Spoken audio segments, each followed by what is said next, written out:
பிருகு நந்தி நாடி ஜோதிட கலாமணி ஜோதிட வித்யாபதி திரு முனைவர் பிருகு வி பிரபாகரன் ஐயா அவர்களை பேச வருமாறு அழைக்கிறோம்.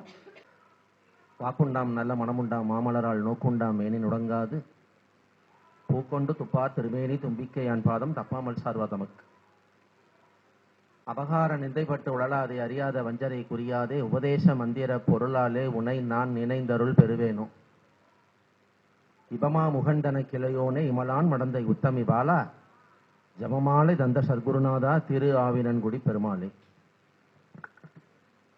எல்லாமல்ல எனது அன்னை பராசக்தியினுடைய தனிப்பெரும் கருணையாலும் எனது ஜோதிட குருமானுடைய ஆசீர்வாதத்தாலும் இன்று இப்பொழுதும் கூட இந்த திருப்பூரிலே அதாவது ஸ்ரீ ராமானுஜ ஜோதிஷ குருகுலம் என்ற அமைப்பின் மூலமாக நடந்து கொண்டிருக்கக்கூடியதான முதலாம் ஆண்டு விழாவிலே கலந்து கொள்ளக்கூடியதான ஒரு பாக்கியம் எனக்கு கிடைத்தது குறித்து எனக்கு மிக்க மகிழ்ச்சி. அந்த தன்மையிலே எனது அருமை சகோதரர் திரு சுந்தரராஜ பெருமாள் ஐயா அவர்கள் கிட்டத்தட்ட ஒரு மாதத்துக்கு முன்னாடியே என்னை கூப்பிட்டு, ஐயா இந்த மாதிரி ஜனவரி 4 வந்து நாங்கள் ஒரு ஆண்டு விழா சின்ன முயற்சி செய்து பார்க்கணும், அது அவசியம் தொடர்ந்து வரணுங்கிற மாதிரி ஒரு தன்மை இருக்குது. இந்த ஆண்டு விழாவில் அவசியம் நீங்களும் வந்திருந்து ஒரு பங்கெடுக்க வேணும் என சொல்லி கேட்டுக்கொண்டார். நிச்சயம் வரீங்க, இதில் என்ன இருக்கு. அவர் ஏற்கனவே காலையில் பேசும்போதே சொன்னார், இது வந்து ஐயாவுடைய தாய் வீடு அப்படின்னு. அப்போ தாய் வீட்டில் ஒரு விழா ஒரு விசேஷம் நடக்கும்போது நம்ம அதில் கலந்துக்காமல் இருப்போமா? நிச்சயம் கலந்துக்கணும். அதனால நான் என்னுடைய ஷெடியூல் நான் கரெக்ட் பண்ணிக்கிறேங்க, அவசியம் வரேன் அப்படின்னு சொல்லி ஏறக்குறைய நேற்று மாலை ஒரு 4:30-5 மணி அளவில் நான் திருப்பூர் வந்துட்டேன். நானும் ஐயாவும் கூட ஒரு ஆலயத்துக்கு போயிட்டுலாம் வந்தோம். இங்கே வந்து நம்ம இந்த விழாவில் இருக்கிறோம். அந்த அமைப்பிலே இந்த மேடையை அலங்கரித்து கொண்டிருக்கக்கூடியதான அற்புதமான ஜோதிட ஞானிகள் சூலூர் அருமை சகோதரர் சூலூர் கோபாலகிருஷ்ணன் ஐயா அவர்கள், மதிப்பிற்குரிய ஐயா சதாசிவம் ஐயா அவர்கள், ஐயா செல்வகணேஷ் ஐயா அவர்கள், ஐயா பேர் சுரேஷ், நாமக்கல் சுரேஷ் ஐயா அவர்கள், திருப்பூர் சகோதரிகள், நான் அடிக்கடி சொல்லுவேன் சோழமங்கலம் சகோதரிகள் மாதிரியே திருப்பூர் சகோதரிகள் ஒன்று சேர்ந்து ரொம்ப விசேஷமாக ஒரு ஃபங்க்ஷன், ஒரு மாதாந்திர கூட்டம் நடத்திட்டு வராங்க அப்படின்னா பாராட்டுதலுக்குரியது. அந்த தன்மையிலே வந்து என்னை கூட ஒரு 2 months பேக் கூப்பிட்டாங்க, ஐயா இந்த மாதத்தினுடைய ஒரு சிறப்பு விருந்தினராக வந்திருந்து நீங்கள் கொஞ்சம் பண்ணி தரணும் அப்படின்னு. அன்றைக்கி எனக்கு வேற ஒரு ஷெடியூல், இல்லைங்கம்மா இப்போ ஆகாது, ஃபியூச்சரில் பார்ப்போம் அப்படின்னு சொல்லி. பட் இந்த முதலாம் ஆண்டு விழாவில் தான் நான் முதல்ல இங்கே வந்து பேசணுங்கிறது அதுதான் கணிப்பு. அதனால் இன்றைக்கி எனக்கு ஒரு வாய்ப்பு கிடைச்சி எனக்கு தெரிந்த என் குருமாதர்கள் மூலமாக நான் கற்றறிந்த ஒரு சில செய்திகளை உங்களோடு பகிர்ந்து கொள்ளலாம் என சொல்லி ஒரு அந்த அமைப்பில் ஒரு சின்ன மெசேஜ் சொல்கிறேன். அது ஒரு பழைய திரைப்படம், அதில் என்ன சொல்லப்பட்டதுங்கிற அந்த மெசேஜ் மட்டும் நமக்கு வேணும். அந்த மேட்ரு, ஒரு காதலன் ஒரு காதலி, அவங்க 2 பேரும் காதலிச்சுட்டு இருக்காங்க. அந்த பொண்ணுடைய குடும்பம் வந்து எப்படின்னா அங்கே கொஞ்சம் அந்த மெயின் பர்சன் அங்கே இல்லை, அப்பா இல்லாத குடும்பம். இந்த பொண்ணு வந்து முதல் பெண், குடும்பத்தையே காப்பாற்றக்கூடிய சூழலில் இருக்கிறா, வேலைக்கு போய் வந்துட்டு இருக்கிறா. அப்போ கூட அவளுக்கு பிடிச்ச ஒரு பையன், அவனோட ஒரு காதல் இருக்குது. ஒரு சூழல்ல என்ன ஆயிடுச்சு, இதுல என்னன்னா அந்த வீட்டில் ஒரு வாலிபன் ஒரு பையன் குடியிருக்கிறான், மேல் போர்ஷன்ல குடி வச்சிருக்காங்க. ஒரு சின்ன ஒரு பணம் கிடைக்கும் அப்படின்னு சொல்லி வச்சிருக்காங்க. அந்த பையன் வந்து சின்ன வாலிபன், நல்ல திறமையானவன், இந்த மிமிக்ரிலாம் நிறைய பண்ணுவான், நல்லா பாடுவான், மிமிக்ரிலாம் பண்ணுவான். அவனுக்கு எந்த ஒரு மேடையிலுமே அவனுக்கு அங்கீகாரமே இல்லை, ஆப்பர்ச்சுனிட்டி இல்லை. சூழல் போயிட்டு இருக்கு. ஒரு இடத்துல என்ன ஆயிருதுன்னா, இந்த பெண் தான் திருமணம் செய்து கொள்ளாமல் தன் தங்கைக்கு திருமணம் செய்து வைக்கிறார். நம்ம மெல்ல பார்த்துக்கலாம் பெண் அவசரம் சொல்லி. விபரீத விதமாக என்ன ஆயிடுதுன்னா, தங்கையோட கணவர் இறந்து போக அவள் விதவையாக இருக்கிறார். அவளை வந்து இந்த பெண்ணுடைய அக்கா இருக்கல மூத்தவளுடைய காதலன் எங்கேயோ ஒரு பக்கம் சந்திக்க வர அவங்களுக்குள்ள பிரியமாயிருது. அப்ப இது என்ன செய்யற, சூழலை அனுசரிச்சு தன் காதலனுக்கு தன் தங்கையை கல்யாணம் பண்ணி தர்றான். இதுல இன்னொரு கூத்து என்னன்னா, அந்த வாலிபன் அந்த விதவை பெண்ணை ஒருதலை காதலாக காதலிச்சுட்டு இருக்கான். இப்ப கடைசியில் என்ன ஆயிடுச்சு, தன்னுடைய காதலி இன்னொருத்தரை கல்யாணம் பண்ண போறான். இந்த கல்யாண பங்கன்ல அந்த வாலிபனை கூப்பிட்டு, உனக்கு ஒரு சான்ஸ் கொடுக்குறேன், நீ என்ன பண்ற, நல்ல ஒரு பாடல் பாடி நல்ல ஒரு ஆர்கெஸ்ட்ரா மாதிரி பண்ணி நீ அதை ரொம்ப விமர்சனமா பண்ணிடணும் அப்படின்னு யார் சொல்றா, இந்த அக்கா சொல்றா. சூழல் நல்லா கவனிச்சுக்கங்க. கல்யாணம் யாருக்கு, இந்த பெண்ணுடைய காதலனுக்கு. யார கல்யாணம் பண்ண போற, அப்படி தன்னுடைய தங்கைய. அங்க ஆர்கெஸ்ட்ரால நின்று பாடக்கூடிய அந்த வாலிபனன் அந்த பொண்ணை காதலிச்சிட்டு இருக்கான், அந்த விதவை பொண்ணை. அப்ப அந்த விதவை பொண்ணு காதலிச்ச பொண்ணு இன்னொருத்தர கல்யாணம் பண்ண போறா. இந்த இடத்துல இவன் ஒரு ப்ரோக்ராம் பண்ணணும். இதுதான் சுச்சுவேஷன். இப்ப இதுக்கு ஒரு பாட்டு எழுதணும், ப்ரோக்ராம் பண்ணணும், இதுக்கு ஒரு பாட்டு எழுதணும். கிட்டத்தட்ட என்ன படம்ங்கிறத தெரிஞ்சிருப்பீங்க, பெரியவங்க தெரிஞ்சிருப்பீங்க, ரொம்ப யங்கர்ஸுக்கு தெரியாது, பெரியவங்க தெரிஞ்சிருப்பீங்க. அவள் ஒரு தொடர்கதை. சுஜாதா அவங்களாம் நிறைய பண்ணியிருப்பாங்க, விஜயகுமார் பண்ணியிருப்பாங்க, கமலஹாசன் ஒரு பாட்டு பாடணும், மேடையில் பாடல் எழுதணும். சுச்சுவேஷன் சொல்லி போய் கவிஞர் கண்ணதாசன் சொல்றாங்க. அவர் யாரு, கவி சக்கரவர்த்தி, கவி அரசு. உடனே சொன்ன சரி எழுது அப்படின்றது, கண்ணை மூடிட்டு எழுதி விட்டார். இறைவன் அந்த பாட்டு தெரியுமா, கடவுள் அமைத்து வைத்த மேடை இணைக்கும் கல்யாண மாலை, இன்னாருக்கு இன்னார் என்று எழுதி வைத்தானே தேவன் அன்று. இவ்வளவு அற்புதமான வார்த்தை பாருங்க. கதை வேற மாதிரி போயிட்டு இருக்கு. அந்த பொண்ணு வேலைக்கு போற இடத்துல ஒரு பையனை விரும்பி லவ் பண்ணிட்டு இருக்கிறா. லவ்வருக்கு தங்கைய கல்யாணம் பண்ணி கொடுக்குறா. அப்ப என்ன எழுதியிருக்கா தானே, இன்னாருக்கு இன்னார் என்று எழுதி வைத்தானே தேவன் என்று. நீ காதலிக்கும் இவனையே நீ கணவனாய் அடைய முடியாது, உன் தங்கைக்கே இவன் கணவனாய் வருவான். எழுதி வச்சது அப்படிதான் இருக்கும். அதை அந்த விதியை மீறுவதற்கு ஏறக்குறைய ஜோதிடர்களாலும் ஆகாது. இது என்ன அனுபவத்தில் நான் கண்ட விதி. இந்த இடத்துல இது காப்பாற்றப்பட வேண்டும் என்றதான தன்மை இருக்கும் பட்சத்தில் மட்டுமே அந்த விவரம் அறிந்த ஜோதிடர்களிடத்திலே அந்த ஜாதகம் செல்கிறது. விதிப்படி இவர்கள் இப்படி ஒரு பலனை அனுபவித்தே தீர வேண்டும் என சொல்லி வரும்போது அந்த ஜாதகம் வேறு எங்கோ சென்று பொருத்தம் பார்க்கப்பட்டு மிக அற்புதமான பொருத்தம் என சொல்லி திருமணம் நடைபெறி பல பிரச்சனைகளை சந்தித்து மீண்டும் அது ஒரு ஜோதிடத்தில் வரும் பொழுது இது கிட்டத்தட்ட மேட்சிங்கே வராதுங்களே, இது யார் மேட்ச் பண்ணா அப்படின்னு கேட்கிற சூழல் வருது. ஒரு காலத்துல ஒரு 5 வருஷம் இருக்கும்னு நினைக்கிறோம், நானும் சுந்தரராஜ பெருமாளும் சேர்ந்து ஒரு கல்யாணத்தை நிறுத்தணும். இதே விதிதான், ஒரு கல்யாணத்தை நிறுத்துறோம், நிச்சயம் ஆயிடுச்சுங்க. நாளானிக்கு கல்யாணம், 3 நாள் கல்யாணம், கல்யாணத்துக்கு 3 நாள் தான் இருக்கு. நாங்க கல்யாணத்தை நிறுத்திட்டோம். உங்க வீட்டுல பாத்தீங்கன்னா ஒரே பிரச்சனை, ஒரே அழுகை. அப்ப நாங்க கன்சோல் பண்ணோம் அவங்கள, நீங்க இந்த 2 நாள் சங்கடப்பட்டு அழுகிறது ஒரு பெரிய மேட்டர் இல்லைங்க, இந்த கல்யாணம் நடந்தா நீங்க காலமெல்லாம் அழுகணும். எது பெஸ்ட், எது பெட்டர், நீங்க முடிவெடுத்துக்கங்கன்னு சொன்ன போது அவங்க துணிஞ்சு என்ன பண்ணிட்டாங்க, அந்த கல்யாணத்தை நிறுத்திட்டாங்க. அங்க எந்த விதத்திலுமே மேட்சிங் இல்லைங்க. அப்ப அது உள்ள போய் தேடி பார்க்கும்போது அது நாங்க சொன்ன ப்ரெடிக்ஷன் பர்ஃபெக்டா இருந்தது, ரொம்ப அற்புதமா இருந்தது. இந்த ஐயா பேசுறேன். ஐயா அதை கொஞ்சம் மறந்துருப்பாருங்கிறதுக்காக நான் சொல்றேன்.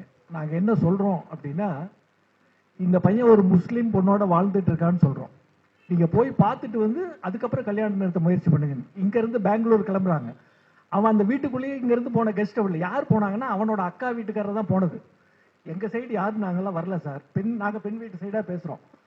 உங்க சைடு மட்டும் நீங்க போங்க, அவனோட வீட்டுக்குள்ள போய் இந்த உண்மை இருக்கா இல்லையான்னு பாருங்கன்னு நாங்க சொல்றோம். போறாங்க, அவன் கெஸ்டையே வீட்டுக்குள்ள விட மாட்டேங்கிறான். மீறி போய் பார்க்கும்போது உள்ள ஒரு முஸ்லீம் வீடு. ஸோ அவங்க இன்னைக்கும் எங்க மேல ஒரு நன்றி உணர்வோடு இருக்காங்க. நாங்களாம் ரொம்ப கலங்கி போய் உட்காந்துருந்தோம். 3 நாள் கல்யாணம், கிட்டத்தட்ட 100% ஆஃப் இன்விடேஷன் போயிடுச்சு. அடுத்து அந்த கல்யாண வேலையை பார்த்துட்டு இருக்காங்க. அப்ப கல்யாணம் நிறுத்தணும், என்ன பண்ணுவாங்க அவங்க? ஆனா நிறுத்தினாங்க, எங்க மேல இருக்கிற நம்பிக்கையில நிறுத்தினாங்க. நாங்க அந்த வேதத்தின் அங்கமான ஜோதிடத்தை நம்பணும், அதுதான் உண்மை, அதான உண்மை. உண்மையை நம்பினா உண்மை நம்மளை காப்பாற்றும். ஜோதிடம் உண்மை, அப்ப நாங்க உண்மையை நம்பி நாங்க ஆணித்தரமா சொன்னோம். நானும் சுந்தரராஜ பெருமாள் ஐயாவும் போன்ல தான் பேசினாங்க. அவங்க தயவு செய்து கல்யாணத்தை நிறுத்துக்குமா அப்படின்ட்டு. என்னையா சொல்றீங்க, என்ன நாங்க பண்ணுவோம், என்னமோ பண்ணுங்க, கல்யாணத்தை நிறுத்துங்க, உங்க பொண்ணை கொண்டு போய் நீங்க தேவையில்லாம ஒரு கிணத்துல தள்ள போறீங்க அப்படின்ட்டு. அந்த பெண் மீட்டெடுக்கப்பட்டாங்க. வந்து இன்னைக்கு அவங்க வேற இடத்துல மேரேஜ் ஆகி அற்புதமா அமோகம் குழைச்சிட்டு இருக்காங்க. ஆக விதின்னு ஒண்ணு இருக்கு. இந்த விதிப்படி இவருக்கு இவர், இன்னாருக்கு இன்னார் என்று எழுதி வைத்தானே தேவன் என்று கவிஞர் கண்ணதாசன். அந்த கணக்குப்படி இதுதான் வரணும், இப்படிதான் வாழணுங்கிறது அந்த விதியை மீறி ஜோதிடர்களால் ஒண்ணுமே பண்ண முடியல. விதிக்குள்ள கட்டுப்பட்டு வந்த ஜாதகம் நம்மளுடைய நாலேஜுக்கு வருது, அவ்வளவுதான், ஒண்ணும் இல்லை. ஒருத்தவங்க வந்து கிட்டத்தட்ட 10-15 வருஷமா என்னுடைய கஸ்டமர் என்கிட்ட தான் ஜாதகம்லாம் பார்த்துட்டு இருப்பாங்க. பையனுக்கு பொண்ணு பார்க்க ஆரம்பிக்கிறாங்க. அப்படியே மெல்ல வந்துட்டு இருக்கு. ஒரு 2 மாசம் 3 மாசம் ஆச்சு. சில ஜாதகங்களை வருது. நான் இல்லை 1-2 செலக்ஷன் பண்ணி கொடுக்குறேன். அவங்களுக்கு அங்கே கொஞ்சம் வேற, அவங்க எதிர்பார்ப்புகள் சிறப்பாக இல்லை. சார் இந்த ஜாதகம் வேற பார்ப்போம். சரி பார்க்கலாம். திடீர்னு பார்த்தா அவங்கள ஆளையே காணும். ஒரு 4 மாசம் கழிச்சு எங்கேயோ ஒரு இடத்துல மீட் பண்றப்போ சொல்றாங்க, சார் உங்க ஆசீர்வாதத்தால என் பையனுக்கு மேரேஜ் ஆயிடுச்சு. எனக்கு தகவலே தெரியாது, நான் எங்க ஆசீர்வாதம் பண்ணேன். உன்னுடைய ஆசீர்வாதத்தால என் பையனுக்கு மேரேஜே ஆயிடுச்சு. அப்படிங்களா, ரொம்ப சந்தோஷம், நல்லா இருக்கட்டும், என்னுடைய வாழ்த்துக்கள் அப்படின்னு சொல்லிட்டு அதன் பிறகு ஒரு 3 மாதம் கழித்து வந்து உட்காந்து என்ன சொல்றாங்க, சார் லைஃப் ஃபெயிலியர், அந்த பொண்ணு வாழ முடியாதுன்னு சொல்றான். இப்போ என்ன பண்றது? பெரிய இடம் அது. கிட்டத்தட்ட அவங்களுக்கு என்னன்னா ஒரு பிரஸ்டீஜ் இஷ்யூ, ஒரு மான பிரச்சனை. 2 ஜாதகம் வச்சு பார்த்தா இது எந்த விதத்திலுமே மேட்ச் ஆகாத ஒரு ஜாதகம். இது எங்க போய் பார்த்து மேட்ச் பண்ணீங்க, என்ன செஞ்சீங்க? இந்த சொன்னாரு, அவர் சொன்னாரு, இவர் சொன்னாரு, மேட்ச் ஆகாது, very definitely she will divorce her அப்படின்ட்டு. அந்த பொண்ணு இருந்து வாழ மாட்டா, இந்த பையனை டைவர்ஸ் பண்ணிடுவா. இதுக்கு மாற்றே இல்லையா? மாற்றே கிடையாது.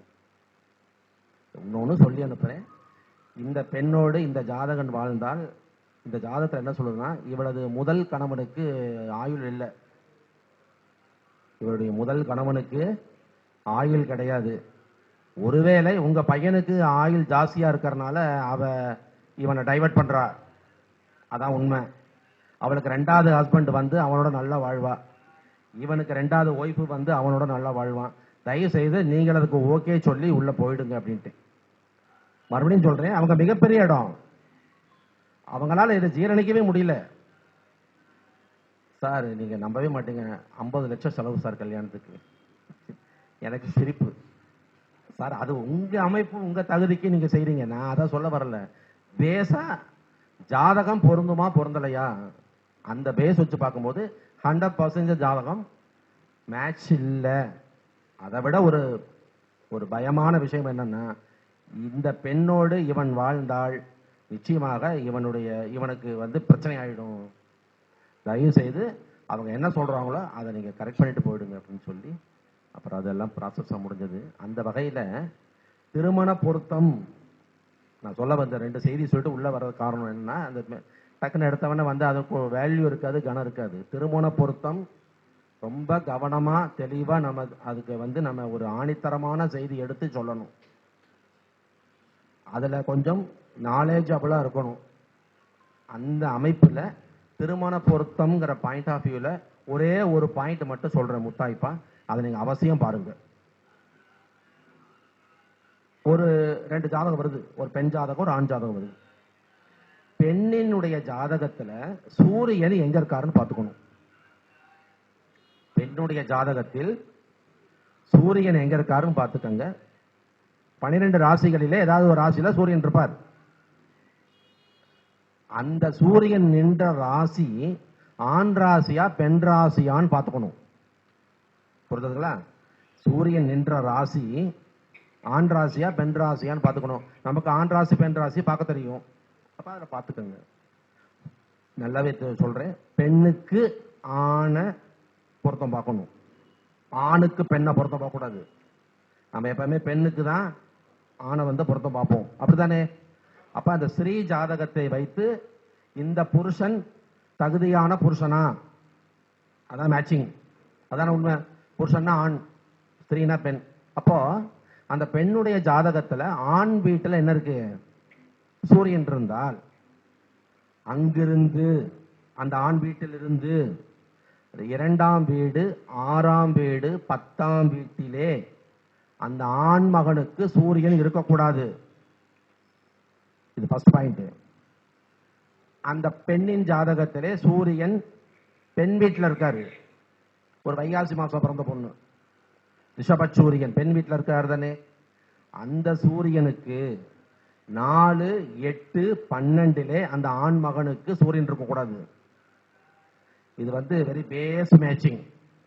இங்க பிரச்சனைனாலே ஜாதகத்தை தள்ளி விட்டுரு. ஜாதகம் எடுக்காதீங்க.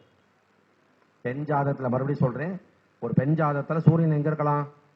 எங்கனாலும் இருக்கலாம். அந்த வீடு ஆண் வீடா பெண் வீடான்னு பாருங்க. ஆண் வீடா இருக்கும் பட்சத்திலே அந்த சூரியன் நின்ற வீட்டிற்கு 2, 6, 10 அந்த ஆண் மகனுக்கு சூரியன் இருக்கக்கூடாது. மாத்தி இருக்கு. பெண் வீட்டில் சூரியன் இருந்தால் 4, 8, 12 அந்த ஆண் மகனுக்கு சூரியன் இருக்கக்கூடாது. சூரியன் என்பது முதல் அமைப்பு வம்சம். சூரியனுக்கு பேர் என்னங்க? வம்சம். காலபுருஷனுடைய 5ஆம் அதிபதி. ஒரே வீடு, அங்க போய் நல்ல நச்சுன்னு உட்கார்ந்துருக்காரு. வம்சம் என்னாலதான் விருத்தி அடையணும் அப்படின்னு சொல்லாம சொல்றாரு. சரிங்களா? அப்போ இந்த மாதிரி தன்மைகளிலே ஒரு தம்பதியர் இணையும் போது வம்சத்துல பாதிப்பு வருது. என்னோட வார்த்தை நல்லா கவனம் கேட்டுக்கணும். வம்சத்துல பாதிப்பு வருது. என் குருநாதர் அடிக்கடி சொல்வாரு, வாரிசு வேற வம்சம் வேற அப்படின்பாரு. அது என்னங்க வாரிசு வம்சம்? பெண் குழந்தையாவே இருக்கு, ஆணே இல்லைன்னா வாரிசு இருக்கு, வம்சம் போச்சு. ஆண் பசங்களாவே இருக்காங்க, ஒருத்தருக்கு கல்யாணம் ஆகி 3 பசங்க அப்படின்னா வம்சம் தலைச்சிருக்கு, வாரிசு இல்லை. சொல்லணும், வாரிசு பெண்ணு, வம்சம் ஆண். அதனாலதான் காலபுருஷனுடைய 5ஆம் வீடு ஆண் வீடு, அதன் அதிபதி சூரியன் ஆண். ஆண் வம்சம். அந்த வம்சத்துல அது பிரச்சனையை கொடுத்துருது.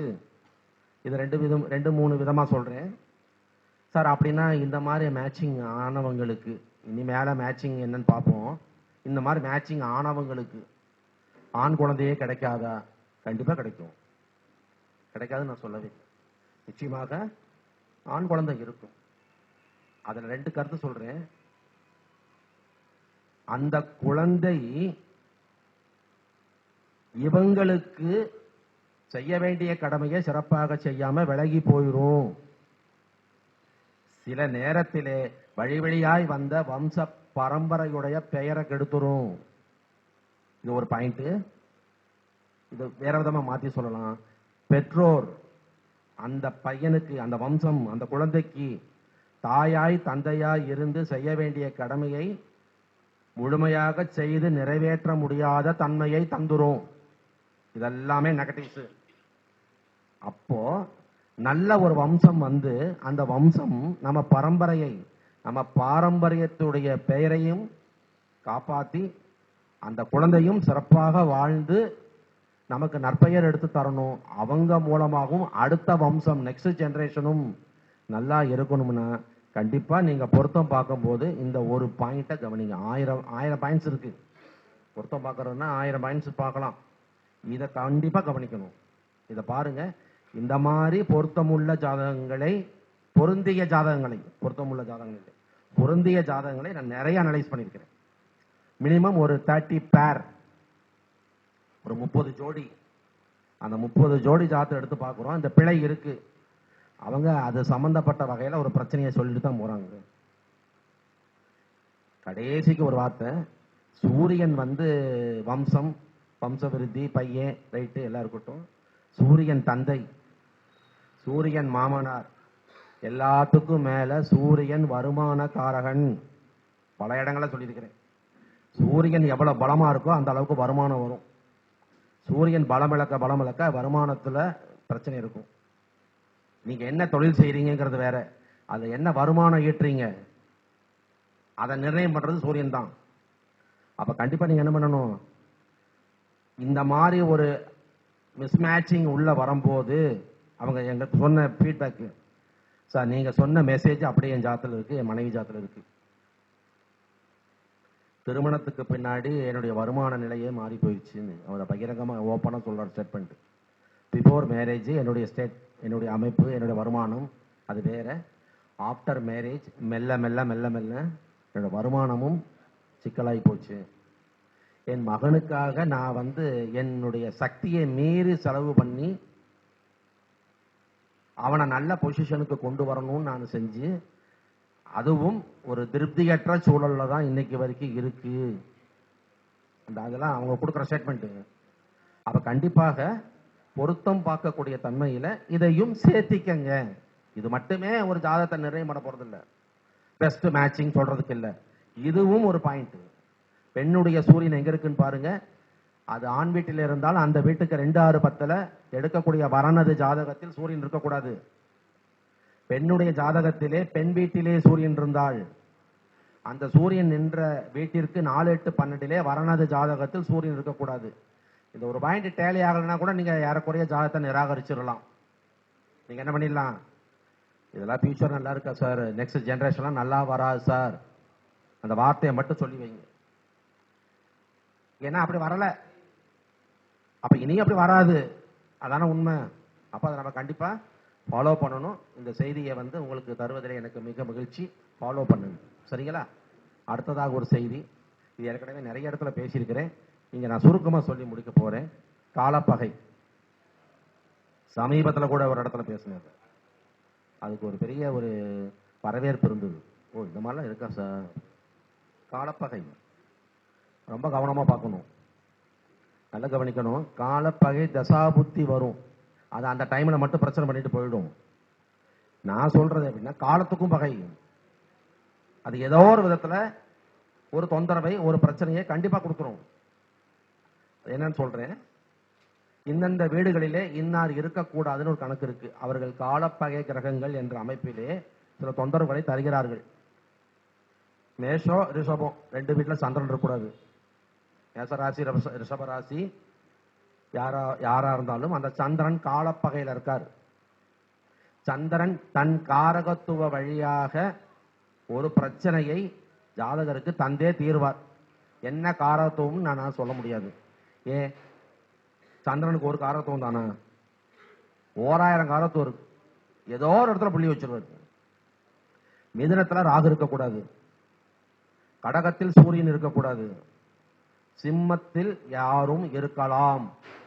காலப்பகைக்கு கட்டுப்படாத வீடு சிம்மம், அங்க யாருனாலும் இருக்கலாம்.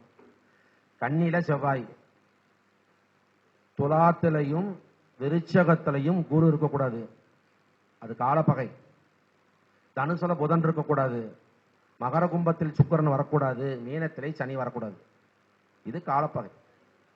அது காலப்பகையால ஏதாவது ஒரு பிரச்சனையை அவங்களுக்கு என்ன செஞ்சிடும், கம்பல்சரியா கொடுத்துரும். இப்ப ஒண்ணும் இல்ல, ஒரு ஜாதகம் சொல்றேன், அது பாருங்க, என்னன்னு சொல்லி பாருங்க.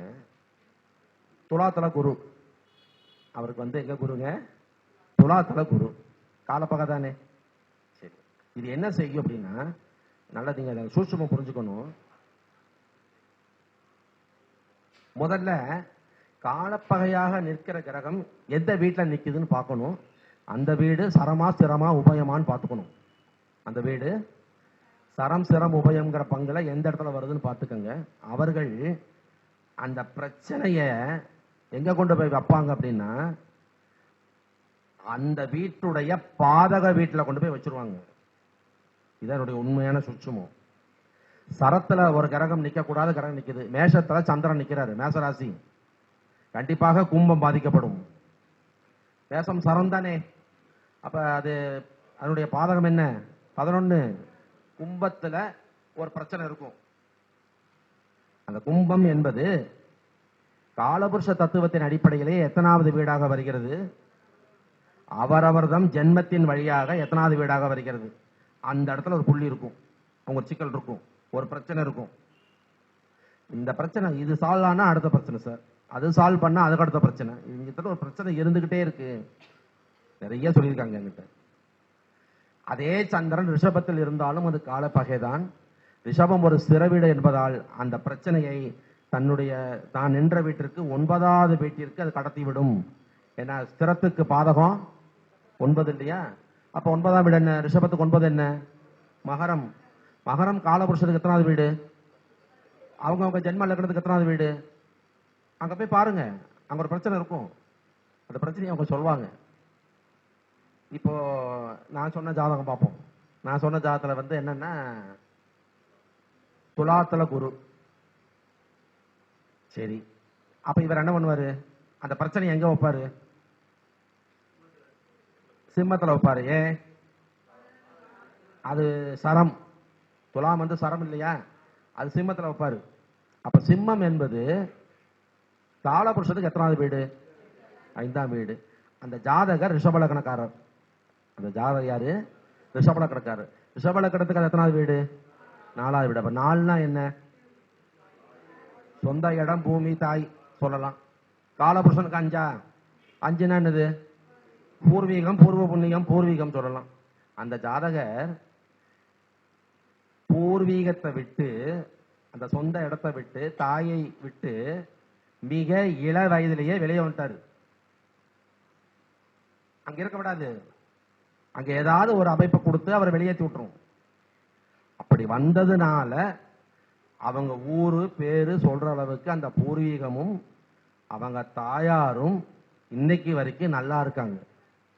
அப்படி இல்லைன்னா ஒண்ணு இவர் வளர்ந்து வர வர வர வர அந்த பூர்வீகம் அழிஞ்சு போயிடும், அல்லது நிச்சயமாக தாயாருக்கு ஏதாவது ஒரு கெடுபலனை அந்த குரு தந்துருவாரு. அந்த அமைப்பிலே துலாத்திலே குரு இருக்க பிறந்த அந்த அன்பர் ரிஷப லக்னத்துல பிறந்தவர். குரு துலாத்துல இருந்தாலே அவரு காலப்பக. நிச்சயமாக அந்த பிரச்சனையை அவர் எங்க கொடுக்கிறாருன்னா சிம்மத்துல வைக்கிறாரு. சிம்மம் என்பது அவருக்கு 4ஆம் வீடு, காலபுருஷனுக்கு 5ஆம் வீடு. அப்ப 4, 5. 4ங்கிறது என்னது? என் வீடு, நான் பிறந்த இடம், என் சொந்த மன, என்னை பெத்த தாய். 4 ஆமாப்பா இல்லைங்களா? 5 பூர்வீகம், பூர்வ புண்ணியம், அவங்களுடைய வழி வழியா வந்த இடம். அந்த அதை விட்டு அவர் கிட்டத்தட்ட ஒரு 19 வயதிலேயே வெளியே வந்துட்டாரு. இன்னைக்கு அவர் நல்லா இருக்கிறாரு. அந்த பூர்வீகமும் நல்லா இருக்கு, அவங்க தாயாரும் நல்லா இருக்காங்க. அவர் வேற யாருமே இல்லை, நமது அருமை திரு சுந்தரராஜ பெருமாள் ஐயா அவர்கள் தான். சரிங்களா? அவருக்கு குரு துலாத்துல, அவர் பிறக்கும்போது துலாத்துல குரு காலப்பாக. அது கண்டிப்பா என்ன பண்ணும்? அது சரம் என்பதால் 11ஆம் வீட்டுல அந்த பகையை இறக்கி வச்சிரும். அங்க அந்த வீடு, அந்த அவர் தன்னுடைய பிரச்சனையை இறக்கி வச்சார்ல, அந்த வீடு ஜாதகருக்கு எத்தனாவது வீடா வருது? காலபுருஷனுக்கு எத்தனாவது வீடா வருது? இதை வச்சு சொல்லுங்க. நிச்சயமாக நீங்க அவங்களை வழிபடுத்தலாம். உங்களுக்கு இந்த இடம் ஆகாது, நீங்க இப்படி இருக்க முடியாது. இது காலமெல்லாம் பிரச்சனை பண்ணும். நல்ல கவனிங்க. இவர் பிறந்தது சூரியனோட நட்சத்திரம். உத்திராடத்துல பிறந்தாரு. சூரியன் முடிஞ்சு, சந்திரன் முடிஞ்சு, செவ்வாய் முடிஞ்சு, ராகு முடிஞ்சு, குரு வரும். கிட்டத்தட்ட 40 வயசுல குரு வந்தது. 19 வயசுல வெளியே வந்துட்டாரு. என்ன சார் சம்பந்தமே இல்லை, குரு தசையே வரல, குரு புத்தியே வரல, எப்படி சார் வெளியே வந்தாரு? காலத்திற்கும் பகை. அதான் காலப்பகை.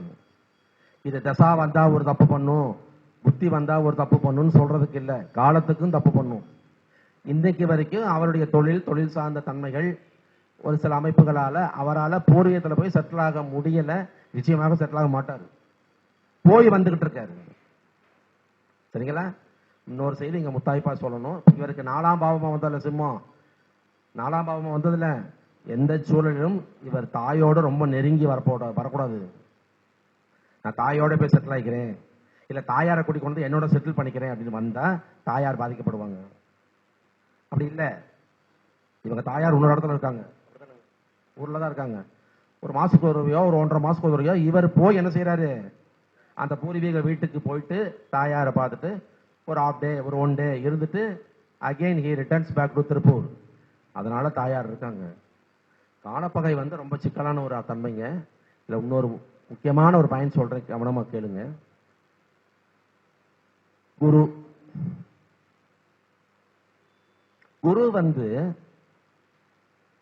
அவரவர்தம் ஜென்ம லக்னத்தின் அடிப்படையிலே இவர் எத்தனாவது பாவாதிபதி, இவர் இந்த இந்த இந்த இடத்துக்கு அதிபதி, பாவாதிபதி அப்படின்னு சொல்லி வரும். ஆமாவா இல்லையா? காலபுருஷ தத்துவத்தின் அடிப்படையிலே அந்த குரு எந்த பாவத்துக்கு அடிப்படையாக வருகிறார் அப்படிங்கிறதையும் மனசுல வச்சு ப்ரெடிக்ஷன் கொடுக்கணும். புரிஞ்சுதுங்களா? ஃபார் எக்ஸாம்பிள், காலபுருஷ தத்துவத்தின் அடிப்படையில் மேஷம் முதல் வீடு, 9ஆம் வீடான தனுசுவிற்கும் 12ஆம் வீடான மீனத்திற்கும் பொறுப்பேற்கிறார் குரு பகவான். ஆமாவா இல்லையா? தந்தை. என்ன சார் தந்தை குருங்கிறீங்களே, இது கொஞ்சம் உதைக்குதே. அதெல்லாம் உதைக்காது. தெளிவா நுணுக்கமா சொன்னா கரெக்டா இருக்கும். தந்தைனா சூரியன் தான், அதை மாற்று கருத்தே இல்லை. 20 விழுக்காடுகள் குருவோட பங்கு அங்க இருக்கும். ஏனென்றால் காலபுருஷனுடைய அந்த 9ஆம் வீடான தகப்பனார் ஸ்தானத்துக்கு அவர் தான் ஓனர். சூரியன் யாருன்னா அவர் காரகத்துவத்துல வராரு. நான் சொல்றது பாவம், 9ஆம் பாவம். 9ஆம் பாவம்னாலே குரு. குரு யாரு?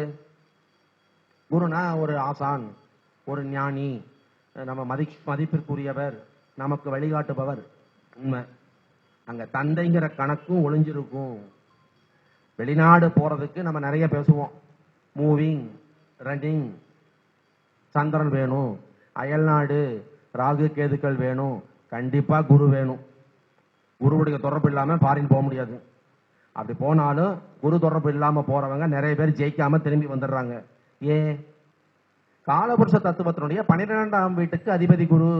12ஆம் வீடு நீண்ட தொலைவு பயணம், நெடுந்தூரம் போறது. நிச்சயமாக அந்த குருவின் கருணை வேணும், குருவின் ஆசீர்வாதம் வேணும். அதை புரிஞ்சுக்கங்க. அப்ப ஒரு 25% என்ன பண்றாரு அந்த குரு? அங்க உள்ள ஒரு இம்ப்ளிமெண்டேஷன் கொடுக்கிறாரு. உள்ள வராரு. மறுபடியும் சொல்றேன், தன் அப்பானா சூரியன் தான், அதுல எந்த மாற்று கருத்து இல்லை. காலபுருஷனுடைய 9ஆம் வீட்டுக்கு அதிபதியாய் வர்றதுனால அவரையும் நம்ம எடுத்துக்க வேண்டி வருது. அந்த காலப்பகையிலே நின்ற குரு தன் திசையில்தான் இவரது தந்தையை மரணிக்க செய்தார். அதுல உள்ள கால்குலேஷன் போட்டு பார்த்தா எல்லாமே வரும். அதுல கடைசியா ஒரு செய்தியை சொல்லி முடிக்கிறேன். மெதுவா வீட்டுல போய் அவங்க ஜாதகத்தை எடுத்து பார்த்து உங்க ஜாதகத்துல எத்தனை கிரகம் காலப்பகையாக நிற்கிறது, இது என்ன பண்றது, இதுக்கு என்ன ரெமெடி அப்படிங்கறத நீங்க பாருங்க. சரிங்களா? இந்த இடத்துல இவர் பிறந்தது சூரியனோட நட்சத்திரம் உத்திராடம், சூரிய தசை, அதுக்கப்புறம் சந்திரன், அதுக்கு பிறகு செவ்வாய், அதற்கு பிறகு ராகு. 38 வயசோட 39 வயசோட ராகு முடிஞ்சு குரு ஆரம்பிச்ச ரன்னிங்ல இருக்கு. குரு திசையில சுக்கர புத்தியில அவங்க தாப்பனார் தவறி இருக்காரு. குரு காலபுருஷனுக்கு 9க்கு அதிபதி. நிற்பது காலப்பகை என்ற துலாத்தல. இப்ப நிற்பது குரு, வீடு தந்தது சுக்கரன். பாத்தீங்களா? அப்ப குரு திசையில சுக்கர புத்தியில அப்பா அவுட்டு. Sudden death. அது எதிர்பாராத ஒரு பெரிய ஒரு சிக்கலை கொடுத்து பண்ணி கொடுத்துருக்கு. அதனால காலப்பகைக்கு ரொம்ப பிரியாரிட்டி கொடுங்க. அது என்னங்கிறத பாருங்க. கன்னி செவ்வாய் தப்பு. கண்ணில செவ்வாய் இருந்தால் செவ்வாயுடைய காரகத்துவ வழியில எங்கேயாவது ஒரு இடத்துல கை வச்சிரும். அது ஒரு சிக்கலை கொடுத்தே தீரும். அது மாற்று கருத்தே கிடையாது. ஒரு ஜாதகர் வராரு, அவருக்கு காலப்பகையா உட்காந்துருக்கு, கண்ணில செவ்வாய், ரிஷப லக்னம், அஞ்சல உட்காந்துருக்கு, என்ன பண்றது? எல்லாம் சொல்லிட்டே வரும்போது ஸ்டேட்மெண்ட் சொல்றேன். சார் எனக்கு 3 பசங்க, ஒரு பையன் எலக்ட்ரிக் ஆக்சிடென்ட்ல இறந்தான் அப்படிங்கிறது. எனக்கு அப்படியே என்ன சொல்றேன்னு தெரியல. எலக்ட்ரிசிட்டியில ஆக்சிடென்ட்ல இறந்துட்டான் என் பையன் ஒருத்தன். அப்ப காலப்பகையில செவ்வாய் உட்கார்ந்துருக்கு. அந்த வீடு அவருக்கு 5ஆம் வீடாகுது. அப்ப 5 என்பது புத்திரஸ்தானத்தை சொல்லும், பூர்வீகத்தை சொல்லும், குலதெய்வத்தை சொல்லும், நிறைய சொல்லிட்டே போவோம். அவர் தன் காரகத்துவ வழியாக அந்த மரணம் தந்திருக்காருங்கிறது தான் ஒரு அப்படி பயப்பட வேண்டியதா இருக்கு. தன் காரகத்துவ வழியாக மரணத்தை தந்திருக்காரு. எலக்ட்ரிசிட்டியில ஆக்சிடென்ட்ல இறந்து போனாருன்னும் போது எனக்கு அதை ஐ கான்ட் டைஜஸ்ட். நான் எல்லாத்தையும் உங்களால பயமுறுத்த நினைச்சிடாதீங்க தயவு செய்து. இவராது 2 ஜோதிட செய்தி சொல்ல வருவாரு, ஆவலா உட்காந்து பயமுறுத்திக்கிட்டு இருக்காரு.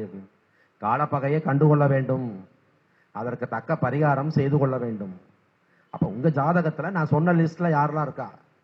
மேஷத்தில் ரிஷபத்தில் சந்திரன், மிதுனத்தில் ராகு, கடகத்தில் சூரியன், கன்னியில் செவ்வாய், துலாத்திலே விருச்சகத்திலே குரு, தனுசுவில் புதன், மகர கும்பத்தில் சுக்கிரன்,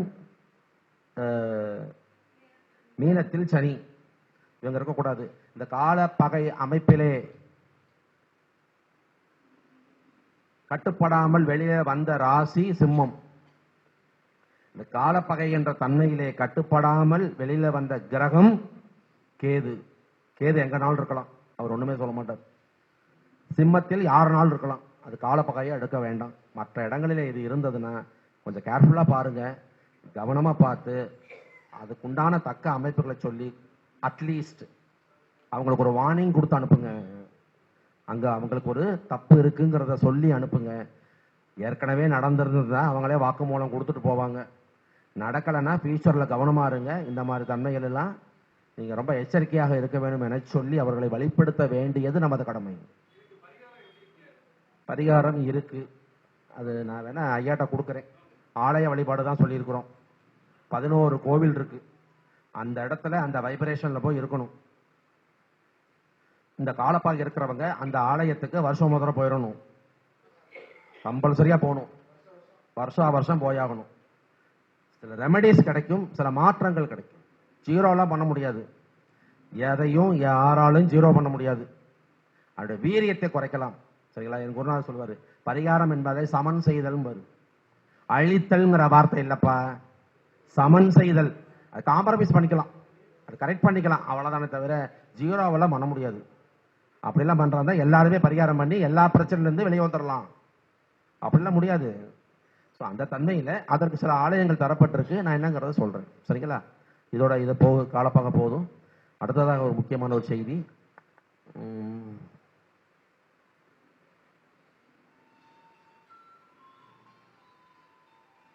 நம்ம எல்லாரும் ஓடிக்கிட்டே இருக்கிறோம். எதுக்கு ஓடுறோம்? எல்லாரும் ஒரு தொழில், ஒரு இடம், ஒரு அமைப்பு, சுய தொழில், ஒரு வேலைக்கு போறேன், என்னமோ ஒன்று செஞ்சுட்டே இருக்கிறோம். எதுக்கு? எதுக்குமே இல்லையா? பசி போட்டு இருக்கு, நல்ல பசி நேரம். உட்கார வச்சு நான் கேள்வி எடுக்கிட்டு இருந்தா நீங்க யாரோ பதில் சொல்லுவீங்களா? அதை தான் சொல்ல வராங்க மறைமுகம். சோத்துக்கு தாங்க ஓடிக்கிட்டு இருக்கோம், சாப்பாட்டுக்கு தாங்க ஓடிக்கிட்டு இருக்கோம். பொருளாதாரத்துல ஜெயிக்கணும், பொருளாதாரத்துல நல்லா வரணும், மேன்மையை நான் பல இடங்கள்ல சொல்லுவேன். பெருநிதிக்கு இறைவனாய் வாழணும் அப்படின்னு இருக்காங்க.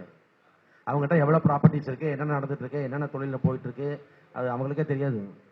இருக்காங்க நம்ம இந்தியால சுட்டி காட்டும் தன்மையில ஒரு குறைஞ்ச ஒரு 10 பேர் இருக்காங்க. அவங்களுக்கெல்லாம் எங்கெங்க ப்ராப்பர்ட்டி இருக்கு, என்ன எத்தனை தொழில் நடந்துட்டு இருக்கு அவங்க வந்து தெரியாது. அப்படியே பையில கழுத்து போட்டு போயிட்டே இருப்பாங்க.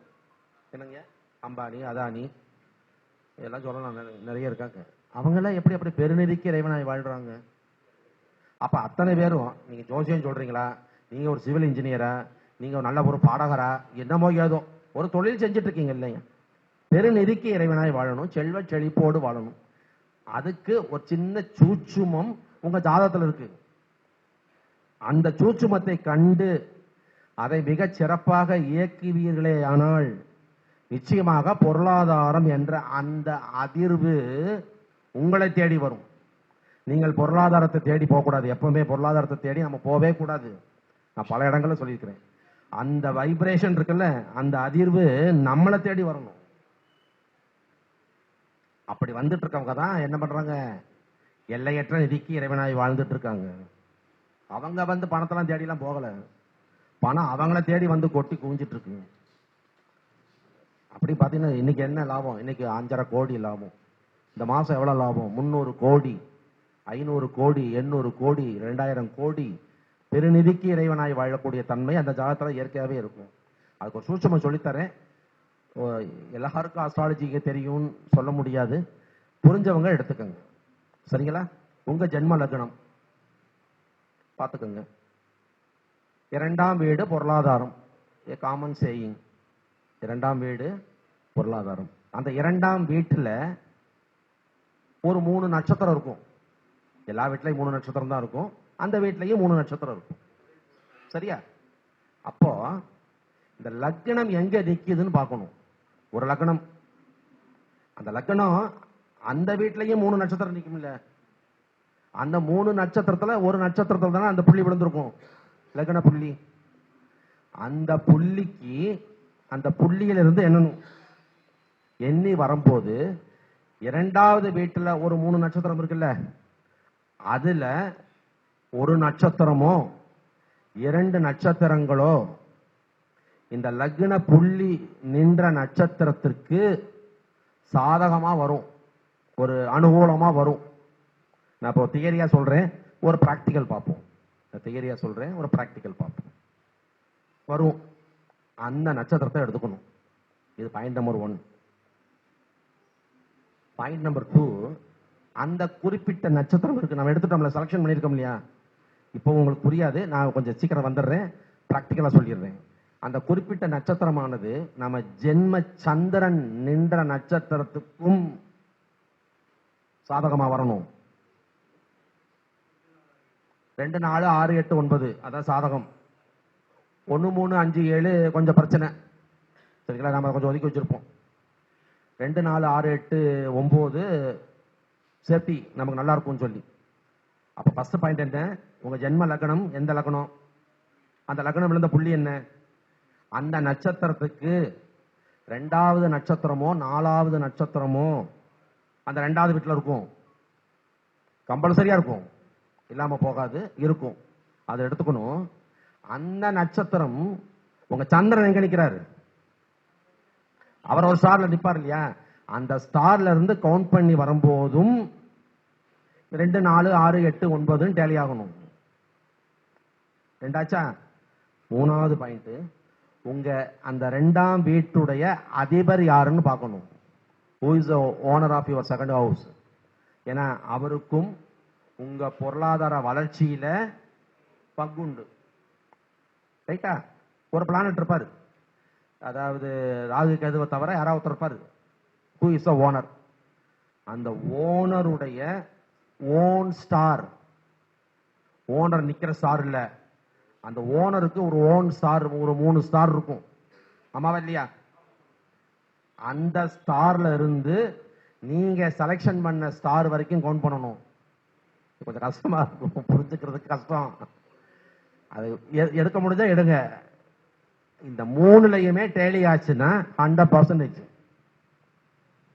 2ல டேலி ஆச்சுன்னா 70%.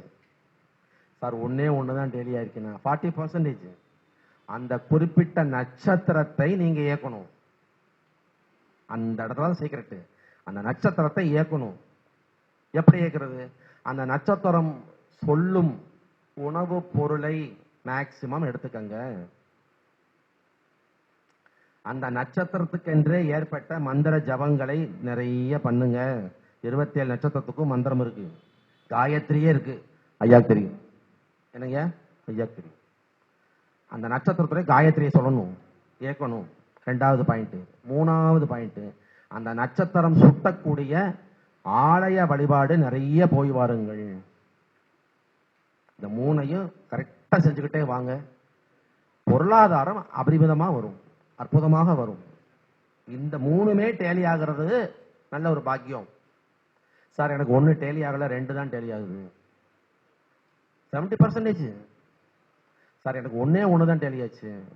நிச்சயமாக அது என்னது, ஒரு 40% என்ன ஆகும், ஒர்க் அவுட் ஆகும். ஒரே ஒரு உதாரணம் சொல்லி நான் அதோட என்னன்னு சொல்லி பார்த்து முடிக்கிறேன். மகர லக்னம், லக்னம் விழுந்தது அவிட்டத்துல, லக்னம் விழுந்தது அவிட்டத்துல. அப்ப 2ஆம் பாவத்தோட பேர் என்ன, கும்பம். அங்க ஒரு 3 ஸ்டார் இருக்கு, அவிட்டம், சதயம், பூரட்டாதி. இந்த லக்ன புள்ளி விழுந்தது அவிட்டத்துல தானே. அவிட்டத்துக்கு அவிட்டம் 1, சதயம் 2, பூரட்டாதி 3. இந்த 1ஐயும் 3ஐயும் எடுக்க முடியாது, அது ஒர்க் அவுட் ஆகாது. அப்ப 2 மட்டும் எடுக்கணும். அப்ப 2னா சதயம். லக்னத்தை வச்சு பார்க்கும்போது சதயம் செலக்ஷன் ஆயிருக்கு. அவருடைய ஜென்ம நட்சத்திரம் மூலம், தனுசு ராசியில பிறந்தவர், ஜென்ம நட்சத்திரம் மூலம். இப்ப மூலம் முதல் சதயம் வரை எண்ணணும். மூலம் முதல் சதயம் வரை என்னன்னா 6. மூலம், போராடம், உத்திராடம், திருவோணம், அவிட்டம், சதயம் 6.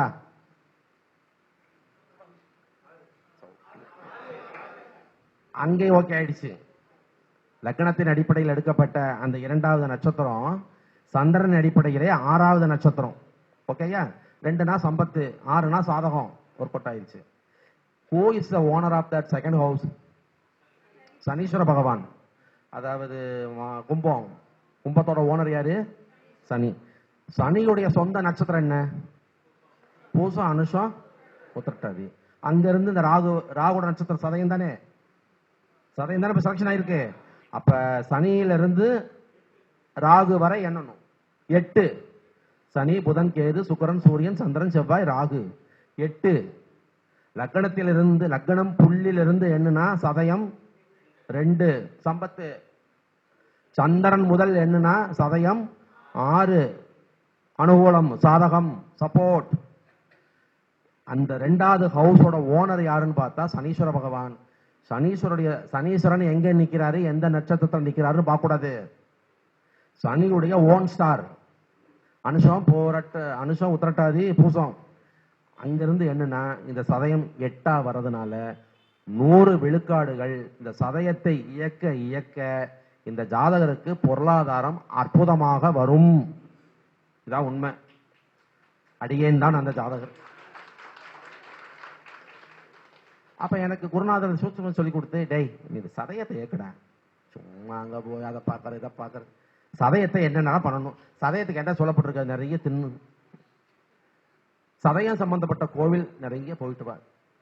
அர்த்தநாரீஸ்வரர், திருச்செங்கோடு அர்த்தநாரீஸ்வரர் சதயத்தோட சம்பந்தப்பட்ட இடம் நிறைய போயிட்டு வா. அப்புறம் வேற சதயத்துல லக்ன புள்ளி யாருக்கெல்லாம் இருக்கு அவங்களுக்கு ஹெல்ப் பண்ணு. சதயத்துல நின்று ஒரு கிரகம் தசை நடத்திக்கிட்டு இருக்கா அவங்களுக்கு ஹெல்ப் பண்ணு. உனக்கு தான் டெய்லி ஜாதகம் வருதுல, 10 ஜாதகம் பாக்குறேன் இல்லை, அதை நோட் பண்ணி வச்சுக்கோ. அவங்களுக்கெல்லாம் ஹெல்ப் பண்ணு. அப்ப அந்த சதயம் சுட்டக்கூடிய இடம் போய் வந்துட்டே இருக்கணும். சதயத்தை சுட்டும் அந்த பொருள் நம்ம எடுத்துட்டே இருக்கணும். அந்த சதயத்தை சார்ந்த தன்மைகளை நம்ம என்ன பண்ணிட்டே இருக்கணும். இயக்க இயக்க பொருளாதாரம் அற்புதமாக வரும். இது ஜோதிடத்துல ஒரு அற்புதமான ஒரு சூட்சுமம். அதுல 3 தன்மைகளாலும் எனக்கு அந்த பொருந்தி வந்திருக்கக்கூடிய அந்த அற்புதமான நட்சத்திரமாக சதயம் வந்திருக்கு. 2 விதத்துல பொருந்தி வரக்கூடியவங்களுக்கு வரும். சில பேருக்கு ஒரே ஒரு கேஸ் மட்டும் தான் சார் எனக்கு ஒர்க் அவுட் ஆச்சு, இந்த இடத்துல அது உதைக்குதுன்னா பயப்படவே பயப்படாதீங்க. அந்த ஒரு நட்சத்திரம் என்ன நட்சத்திரம், அந்த ஒரு நட்சத்திரத்தை, அந்த 2ஆம் வீட்டிலே இருக்கக்கூடிய அந்த 3 நட்சத்திரங்களிலே அந்த ஒரு நட்சத்திரத்தை நீங்கள் இடைவிடாமல் இயக்கிக் கொண்டே வாருங்கள். நிச்சயமாக உங்களுக்கு உங்களுடைய துறையில நல்ல ஒரு செல்வாக்கு, சம்பத்து, புகழ், பெயர், பொருள் அனைத்தும் தப்பாமல் கிடைக்கும் என்கின்றதான அந்த ஒரு விசேஷ செய்தியை உங்களுக்கு தருவதிலே எனக்கு மிக்க மகிழ்ச்சி. இதை நீங்க போய் உங்க வீட்டில் உட்காந்து ஃபாலோ பண்ணுங்க அப்படின்னு சொல்லிட்டோம்.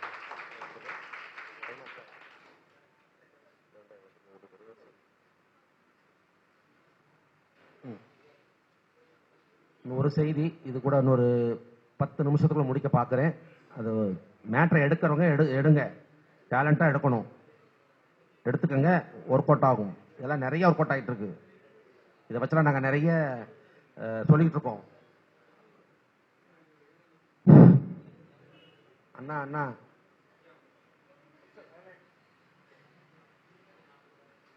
உச்சம் நீச்சம் அதை பற்றி நிறைய பேசிட்டு இருப்போம். நம்ம இவருக்கெல்லாம் இந்த கிரகெல்லாம் உச்சமா இருக்கு, இது நீச்சமா போச்சு, இவருக்கு 4 கிரகம் உச்சம், இவருக்கு 1 கிரகம் கூட உச்சம் இல்லை, சொல்ல போனா 2 கிரகம் நீச்சம், இதெல்லாம் நம்ம இயற்கையா பேசுவோம். நான் ஒரு சீக்கிரம் சொல்லித்தரேன், அதை கொஞ்சம் கவனமா பாருங்க. அங்கேயும் பிரச்சனை இருக்கு. நவ கிரகங்களுடைய உச்ச நட்சத்திரம், நீச்ச நட்சத்திரம் எல்லாருக்கும் தெரியும். நவ கிரகங்களுடைய உச்ச நட்சத்திரம், நீச்ச நட்சத்திரம் எல்லாருக்கும் தெரியும் அப்படின்னு நான் நம்புறேன்.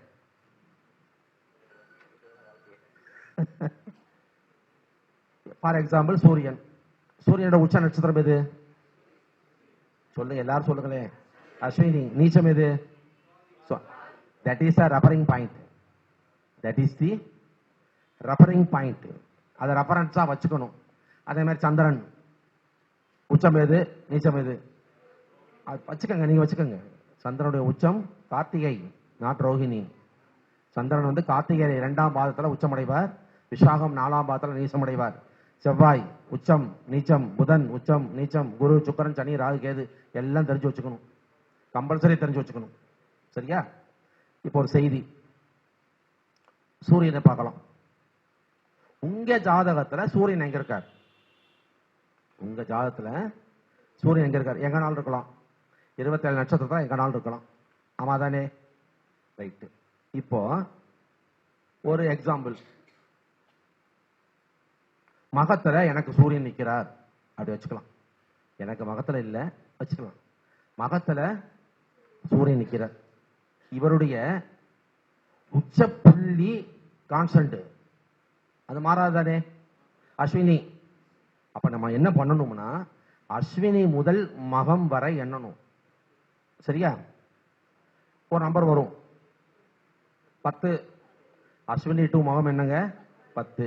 மகத்திலிருந்து 10வது நட்சத்திரத்துல சூரியன் மகத்திலே நின்றதால் மகத்திலிருந்து 10வது நட்சத்திரத்துல சூரியன் தன் உச்சத்தன்மையை நிலைப்படுத்தி இருப்பார். இதான் subject.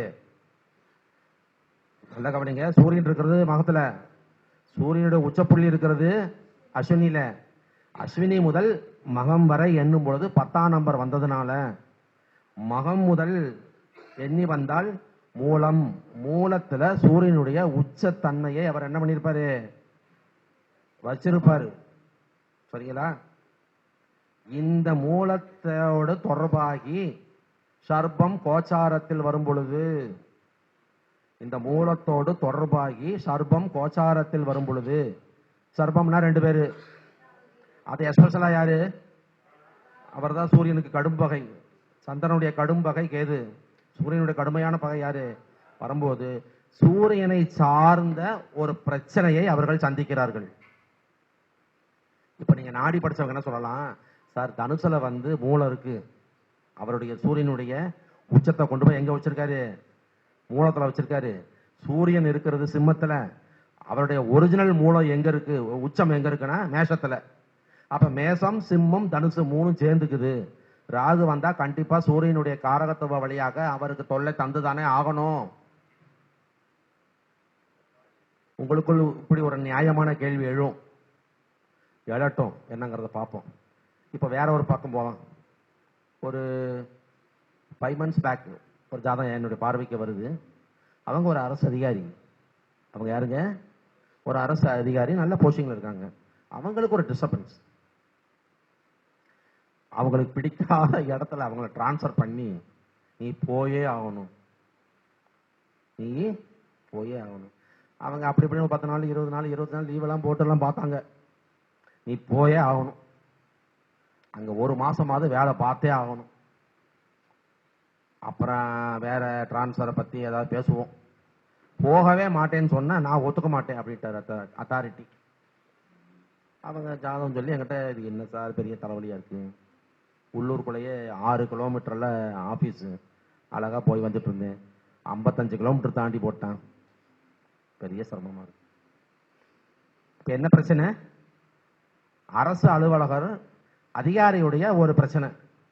Very definitely we have to concentrate the sun. சூரியனை பார்க்கணும். இருங்க சார், உங்க பார்க்கலாம், எப்படி பார்ப்போம். கண்ணில சூரியன், அவங்க பிறக்கும்போது எங்க சூரியன்? கண்ணில சூரியன். ரைட்டு. இன்னைக்கு கோச்சாரத்துல சர்ப்பத்தோட தொடர்பு கண்ணிக்கு இருக்கா? 3 months பேக். கேள்வி புரியலையா? இப்ப கோச்சாரத்துல சர்ப்பம் இந்த சூரியனை பாதிக்குதா? செக் பண்ணுவோம்ல. அப்ப கோச்சாரத்துல இன்னைக்கு ராகு எங்க, கேது எங்க? கன்னிக்கு எத்தனாவது வீடுகள் இது? 6, 12. ஒன்னும் இல்ல, என்னம்பா பிரச்சனை, என்னமோ சொல்றாங்களே, ஒன்னும் புரியலையே. அப்ப எனக்கு இந்த டெக்னிக்கல் ஞாபகத்துக்கு வருது, இம்ப்ளிமெண்ட் பண்ணி பார்ப்போம். சூரியன் எங்க இருக்காரு? அஸ்தத்துல. அஸ்த நட்சத்திரம் 2ஆம் பாதம். நல்லா கவனிச்சுக்கோங்க. அஸ்த நட்சத்திரம் 2ஆம் பாதத்துல சூரியன் இருக்காரு. ஓகே. சூரியனுடைய உச்சப்புள்ளி எது? அஸ்வினி. அஸ்வினி முதல் அஸ்தம் வரை எண்ணணும் 13. ஆமாவா இல்லையா? அஸ்தம் முதல், அஸ்வினி முதல் அஸ்தம் வரை எண்ணுனா 13. அஸ்தம் முதல் 13 எண்ணணும். போரட்டாதி. அஸ்தம் முதல் 13 எண்ணுனா போரட்டாதி. இங்க அஸ்தத்துல எத்தனாவது பாதத்துல சூரியன்? 2ஆம் பாதம். போரட்டாதி 2 பாதிப்படைகிறது. கோச்சாரத்தில் Rahu போரட்டாதி 2இல். Now in this horoscope, the birth sun is having no contact with the transit Ragu. But what is his problem? எனக்கு நான் அரசாங்க ஊழியர், என்னை போட்டு தொந்தரவு பண்றானுங்க. 50 கிலோமீட்டர் தாண்டி கொண்டு போய் டிரான்ஸ்ஃபர் போட்டானுங்க, போயே ஆகணுங்கிறானுங்க. நான் பொலிட்டிக்கல் லெவலெல்லாம் போய் பார்த்தேன். அப்ப அந்த மாதிரி நம்ம எப்பவுமே நம்ம சில கருத்துக்களை சொல்லிட்டு கிளைண்ட்டை பேச விடணும். அவங்க வாயிலிருந்து வர்ற வார்த்தைகளை நோட் பண்ணணும். நான் பொலிட்டிக்கல் லெவலெல்லாம் ட்ரை பண்ணி பார்த்தேன். பொலிட்டிக்கல் லெவல்ல சூரியன், ஆனா தலைவர் அங்க ராகு என்ன பண்றாரு? ஆஃப் பண்றாரு. அதெல்லாம் செல்லாதுயா, போயா, அதெல்லாம் செல்லாது. என்ன மீறியா? என்ன மீறி சூரியன் வேலை பார்த்துருவானா? ராகு என்ன பண்றாரு? டார்ச்சர் கொடுக்குறாரு. நான் கண்டுபிடிச்சேன். By God's grace and with the blessings of my guru அந்த பாயிண்ட் எனக்கு கிடைச்சது. சூரியனுக்கு 6லே ராகு. நாடி படிச்சவன் எவனும் ஒத்துக்க மாட்டான், இன்க்ளூடிங் மைசெல்ஃப். என்னன்னா நீங்களே இப்படி சொன்னா எப்படின்னா அப்படிம்பாங்க. சூரியனோட கோணத்துல ஒரு பாம்பு வந்தா சூரியனை பாதிக்கும். இது என்னது? 6ல பாம்பு, 12ல பாம்பு. என்ன சொல்றீங்க? யாரு? நானே ஏத்துக்க மாட்டேன் இந்த செய்தி தெரியாத வரைக்கும். என் குருநாதர் மூலமா எனக்கு இந்த செய்தி கிடைச்ச போது, nowadays I am implementing, I am using this technical also. நீங்களும் அதை பண்ணுங்க. பார்த்தா அங்க புரட்டாதி 2ல ராகு, அஸ்த 2ல சூரியன், புரட்டாதி 2ல ராகு. 200 கலையை கடக்கணும். அந்த அந்த பாத்தை விட்டு புரட்டாதி 1க்கு வரணும். ஆமாவா இல்லையா? அப்ப கிட்டத்தட்ட டேட்ஸ் போட்டு பார்த்தோம்னா, சார் இன்னும் ஒரு 40 நாள் இருக்கு. எனக்கு ஒண்ணு பண்ணுங்க, நீங்க வந்த வரைக்கும் ஒரு அட்வைஸ் பண்றேன். சூரியனை காப்பாற்றணும். இப்போ அடுத்து என்ன போனீங்கன்னா, அவருக்கு 2 பசங்க. அவருக்கு எத்தனை பசங்க? 2 பசங்க. இப்போ அரசு அதிகாரியினுடைய இந்த ஆணையை நீங்கள் மறுதளித்தால், அதை நீங்க புறக்கணித்தால், அந்த ராகுவுடைய சீற்றத்திற்கு சூரியன் ஆளாகிறான் இல்லையா? ஒருவேளை உங்க தலை மகன் மேல கைய வச்சிருவான் இந்த ராகு. அவனுக்கு ஏதாவது டேஞ்சர் வந்துடும். தயவு செய்து நீங்க என்ன பண்ணுங்க, அந்த ஆர்டரை ஒப்ளைஸ் பண்ணி ஜாயின் பண்ணிட்டு ஒரு 4 நாள் வேலைக்கு போயிட்டு கூட again you continue with leave. 40 நாட்கள் இல்லாமல் இந்த பிரச்சனை சால்வ் ஆகாது. தயவு செய்து இதை கொஞ்சம் ஃபாலோ பண்ணுங்க, ஒப்ளைஸ் பண்ணுங்க அப்படின்னு அட்வைஸ் பண்ணி அனுப்புறோம். Next day his first son met with an accident. By God's grace he escaped. இவருக்கு சொல்லுவோம் புளிய கரைச்சிருச்சு. இவருக்கு என்ன ஆயிடுச்சு? பயந்துட்டாரு. ஐயோ இது என்ன டேஞ்சரா போயிடும் போல இருக்கு. 3rd டே போய் டியூட்டியில் ஜாயின் பண்ணிட்டு, அந்த டிரான்ஸ்ஃபர் பண்ண இடத்துக்கே போய்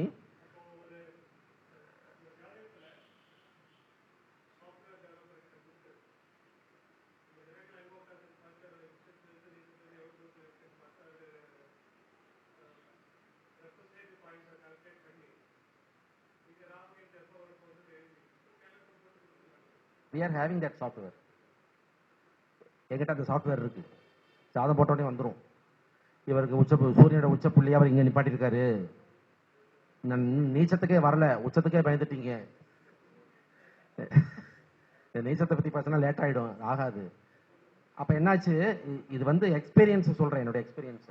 சம்பந்தமே இல்லாம ஒரு பிரச்சனையை சொல்லும் போது, சூரியன் அரசாங்க தொழில், நல்ல கௌரவமான போஸ்டிங், பெரிய போஸ்டிங். அது அங்க ஒரு டார்ச்சர், அங்க ஒரு பிரச்சனை வருது, அதிகாரி டார்ச்சர் பண்றாரு. அவங்க கேட்கும் போது இந்த சூட்சமமான ஒரு பாயிண்ட் எனக்கு கிடைச்சது, உதவுச்சு. சூரியன் தன்னுடைய உச்சத்தை இந்த ஜாதகத்துல எங்க நிப்பாட்டி வச்சிருக்காருன்னு பார்க்கும்போது, அஸ்த 2ல சூரியன், அஸ்வினி முதல் அஸ்தம் வரை 13, அஸ்த முதல் 13 போரட்டாதி 2ஆம் பாதத்தில் தற்சமயம் கோச்சார ராகு. சூப்பர் பாயிண்ட் கிடைச்சது. என்னோட கைடன்ஸ் படி அவர் போய் அந்த டியூட்டியில ஜாயின் பண்ணி 1 வீக் கழிச்சு லீவ் பண்ணி வந்துட்டாரு. புரட்டாதி 1ஆம் பாதத்துக்கு குரு ராகு வந்தாரு. இவர் ஆக்சுவலா எங்க ஒர்க் பண்ணிக்கிட்டு இருந்தாரோ அதே இடத்துக்கே டிரான்ஸ்ஃபர் கொடுத்து திருப்பி இங்கேயே வந்து ஜாயின் பண்ணிட்டாரு. என்ன சொல்ல வரேன், we should obey the planets. Planet won't obey us. அது நமக்கு ஒபே பண்ணி போகாது, நம்ம தான் அவங்கள ஒபே பண்ணி இந்த என்ன சொல்லலாம் ராஜா கட்டிக்கிட்டு போகணும். சரிங்க பார்த்துக்கிறேங்க செஞ்சுக்கிறேங்க அதனால என்னங்க தப்பு இல்லைங்க, அப்படி போனாதான் கிரகத்திட்ட இருந்து நம்ம தப்பிக்க முடியுமே தவிர இல்லை என்றால் பிரச்சனைகளை சந்திக்க வேண்டி வரும். அப்போ நீங்க மிக நேரடியாக உங்கள் ஜாதகத்தில் இருக்கும் பிறப்பு கிரகங்களோடு கோச்சார கிரகங்கள் தொடர்பில் வருகிறது, குறிப்பாக சர்ப்பங்கள் தொடர்பில் வருகிறது எனும்போது மாத்திரமே அது பிரச்சனையை தரும் என சொல்லி ஏமாந்து போகாமல், அந்த ஒவ்வொரு கிரகமும் ஒவ்வொரு ஜாதகத்திலும் சூரியன் முதல் கேது வரைக்கும் போகணும். ஒவ்வொருத்தரும் 18 பாயிண்ட் வரும். 9 உச்சம் 9 நீச்சம். இப்ப சூரியனுடைய உச்ச புள்ளி ஒரு இடத்துல வச்சிருப்பாரு, அவரே நீச்சத்தையும் ஒரு இடத்துல வச்சிருப்பாரு. ஆமாவா இல்லையா? அப்ப நீச்சம் எப்படி எடுக்கணும்? அவருடைய நீச்ச வீடு எது, நீச்ச புள்ளி எது? சுவாதியில இருந்து அவர் நின்ன நட்சத்திரம் வரைக்கும் என்னணும் அதே எண்ணிக்கைய அவர் நின்ற நட்சத்திரம் வந்து மறுபடியும் எண்ணுனா ஒரு பாயிண்ட் வரும். அங்கதான் அந்த சூரியன் தன்னுடைய நீச்சம்ங்கிற ஒரு தன்மையை பதிவு பண்ணிருப்பாரு, ரெஜிஸ்டர் பண்ணிருப்பாரு. சூரியன் நிக்கிற இடம் வேற, அவர் தன்னுடைய உச்சத்தை பதிவு பண்ண இடம் வேற, நீச்சத்தை பதிவு பண்ணிருக்க இடம் வேற. இந்த இடங்கள் பாதிப்படையும் பொழுது கூட சூரியனால் சூரியனுடைய காரகத்துவ வழியாய் ஜாதகர் பாதிக்கப்படுகிறார் என்கின்றது நான் சொல்ல வர கருத்து. இதே மாதிரி சந்திரனுடைய உச்சம் நீச்சம், செவ்வாயோட உச்சம் நீச்சம், புதன் குரு சுக்கிரன் சனி ராகு கேது எல்லாமே நீங்க உங்க ஜாதகத்துக்கு என்னென்ன புள்ளி பர்மனண்டா கால்குலேட் பண்ணி வச்சுக்கணும். பாஸ்ட்ல கூட 6 இயர்ஸ் பேக் உங்க வீட்டுல ஒரு பிரச்சனையாச்சு, அப்ப இந்த பாம்பு எங்க இருந்தது பாருங்க. நிச்சயமாக அந்த உச்ச புள்ளியவோ நீச்ச புள்ளியவோ அதை கிராஸ் பண்ணி போயிருக்கும், அங்க ஒரு அடி விழுந்திருக்கும். அப்படின்னா பீச்சர்லையும் நீங்க ஜாக்கிரதையா இருக்கணும். இதற்கு 18 பரிகார ஆலயங்கள் உண்டு, என் குருநாதர் கருணை கொண்டு எனக்கு தந்தது. அந்த ஆலயங்களுக்கெல்லாம் அவர்களை வழிபடுத்திக்கிட்டு இருக்கிறேன். இப்ப இந்த சூரியனுடைய உச்சத்துக்கு ஒரு கோவில் இருக்கும், அந்த கோவிலுக்கு அவரை வழிபடுத்தினேன். அந்த கோவிலுக்கு போயிட்டு வந்து டியூட்டியில போய் ஜாயின் பண்ணிடுங்க. 1 வீக்கோ 10 டேஸோ ஒர்க் பண்ணுங்க. அப்ப என்ன ஆயிடுனா அந்த அத்தாரிட்டி கூல் ஆயிடுவாரு. அத்தாரிட்டி யாரு? சூரியன் சார். உங்களுக்கு அத்தாரிட்டி யாருன்னா சூரியன் தான் சார். இங்க சூரியனுக்கு அத்தாரிட்டி யாரு? ராகு. ராகு கூல் ஆயிடுவாரு, அதான் சுச்சுவோம். சரிங்களா? இவர் என்ன பண்ணிட்டாரு, சரி 10 டேஸ் ஒர்க் பண்ணிட்டாரு, சந்தோஷம். அவர் அடுத்த லீவ் முடிஞ்சு எப்போ வராரோ அவர் பழைய இடத்துல வேலை பார்த்த இடத்துக்கே டிரான்ஸ்ஃபர் போட்டு விட்டுருப்பா அப்படின்ட்டு. இவர் 1 மந்த் லீவ் பண்ணிட்டு மறுபடியும் போறாரு. என்ன சொல்லிட்டாங்க, சார் நீங்க 1 டே மட்டும் ஒர்க் பண்ணுங்க, நீங்க நாளையில இருந்து உங்க பழைய இடத்துக்கு போயிருங்கட்டாங்க. அவருக்கு ஒரே ஆச்சரியம், என்ன சார் இது இப்படிலாம் நடக்குமா சார்? ஆச்சரியமா இருக்கு. கிரகங்கள் எல்லாம் செய்யும். அந்த தன்மையிலே சூரியனுடைய உச்சம் நீச்சம் 2 புள்ளி, சந்திரனுக்கு 2, நவகிரகங்களுக்கு 18 புள்ளி. 18 புள்ளிகளுக்கும் 18 ஆலயங்கள், என் குருநாதர் எடுத்து தந்த ஆலயங்கள். எனக்கோ என்னை நாடி வரும் வாடிக்கையாளர்களுக்கோ அதையெல்லாம் எடுத்து கூறி வழிபடுத்தி கொண்டு வந்து கொண்டிருக்கிறோம். அவர்கள் அந்த ஆலயங்களுக்கு சென்று நல்ல பிரச்சனையிலிருந்து தப்பிச்சு, அதுதான் மெயின். அமோகமா இருக்காங்க, சூப்பரா இருக்காங்கன்னு சொல்ல வரல, பிரச்சனையிலிருந்து சால்வ் ஆகுது. பிரச்சனை சால்வ் ஆகுது, அது மிகப்பெரிய ஒரு பெனிஃபிட் இல்லையா? அப்ப அந்த மாதிரி தன்மைகளை எடுத்து சொல்லி அவர்களை வழிபடுத்த வேண்டியது ஜோதிடராகிய நம்மளுடைய கடமை என்ற தன்மையினால் அந்த 18 ஆலயங்களுடைய அந்த பட்டியலை உங்களுக்கு எடுத்து கொண்டு வந்திருக்கிறேன். ஆக்சுவலா இதை நான் இந்த மாதிரி இடங்கள்லாம் போனா யூடியூப்லேயே சொல்லுவேன். இந்த தடவை எனக்கு ஒரு சின்ன மனசுக்குள்ள சங்கடம். இப்ப சுந்தராஜ பெருமாள் ஐயா இந்த ஃபங்க்ஷனுக்கு எனக்கு தெரிஞ்சு கிட்டத்தட்ட ஒரு 10 நாள் வேலை பார்த்துருப்பாரு. அது ஆர்கனைசிங், எங்க போகணும், என்ன பண்ணணும், யாரை கூப்பிடணும், பத்திரிக்கை வைக்கணும், வரணும், போகணும் எல்லாம் பார்த்து அவரோட சொந்த தொழிலை விட்டுட்டு 10 நாள் உழைத்து, அப்புறம் அவங்களுடைய சபார்டினேட்ஸ் அவங்களும் கூட வந்து ஐயா என்ன பண்ணணும், நான் ஒரு பாட்டு எடுத்துக்கிறேன், நான் பார்க்குறேன், நான் அதை செய்கிறேன், எதை செய்கிறேன்னு இருந்து ஒரு அசம்பிள் பண்ணி வந்திருக்கிறோம். அந்த மாதிரி இடங்களுக்கு தேடி வரணும், வந்தாதான் செய்தி கிடைக்கும். பூரா யூடியூப்ல வந்துடும், பூரா வீட்டில் இருந்தே நோட்ஸ் எடுத்துக்கலாம், அப்படியே பார்த்துக்கலாம், அப்படியே எடுக்கலாம்னா அது என்னை பொறுத்த வரைக்கும் அது ஒரு மரியாதையே இல்லை. சரிங்களா? இந்த இடத்துல இப்போ ஒரு 500 பேர் இருக்கணும். முதல்ல இந்த இடம் பத்தாது, அது வேற. சொல்ல வரேன், ஐயாவுடைய முதல் மாநாடு இது. அடுத்த மாநாடு கண்டிப்பாக இந்த இடம் இல்லை, அது வேற இடத்துல தான் நடக்கும். நிச்சயமாக 300க்கு மேல வருவாங்க. அது வருஷம் பெருகி போகும். அப்ப அந்த மாதிரி செய்திகளை தேடி நம்ம தான் சார் போகணும். அதனால தான் நான் இந்த இடம் என்ன பண்ணிட்டேன், இதை யூடியூப்ல சொல்ல வேண்டாம், வந்தவங்களுக்கு மட்டும் ஜெராக்ஸ் எடுத்து கொடுத்துடலாம் என சொல்லி நகல் எடுத்து வந்து கொண்டிருக்கிறேன். அனைவரும் இதை பெற்று சென்று முதல்ல உங்க ஜாத்தை எடுத்து வைங்க. என்னுடைய சூரியன் எங்க இருக்கா? இவர் ஒரு 2 இடத்துல ஒரு 2 மெசேஜை ரிஜிஸ்டர் பண்ணியிருப்பாரு. ஒன்னு உச்சம், ஒன்னு நீச்சம். அதை கால்குலேட்